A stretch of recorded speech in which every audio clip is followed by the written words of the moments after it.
Skylark institute of nursing, BSc ও GNM nursing. স্বল্প খরচে পড়ার সেরা ঠিকানা Skylark institute of nursing, Jhikira, Howrah.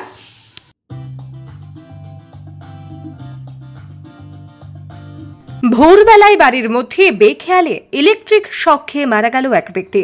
মৃত ব্যক্তির নাম বিমান দলুই, বয়স 40 বছর। পিতার নাম নিতাই দলুই, বাড়ি রাজহাটি 1 নম্বর গ্রাম পঞ্চায়েতের রামচন্দ্রপুর গ্রামের দোবাদিপাড়া এলাকায়। ঘটনাটি ঘটে ভোর 5টা নাগাদ। এরপর খানাকুল পুলিশকে খবর দেওয়া হয়। খানাকুল পুলিশ ঘটনা বিষয়ে জানার পর সাথে সাথে আসে ঘটনাস্থলে। হাসপাতালে নিয়ে যাওয়া হলে চিকিৎসকেরা মৃত বলে ঘোষণা করে। এরপর আইন মোতাবেক পুলিশ আরামবাগে পাঠায় ময়না তদন্তের জন্য। সঙ্গে যায় পরিবারের লোকজন।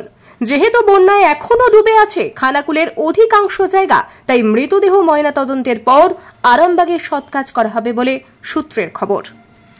বিজ্ঞাপন ও লাইভ এবং যে কোনো রকমের খবরাখবর জানাতে যোগাযোগ করুন নিউজ অগ্নির দপ্তরে 9903070007।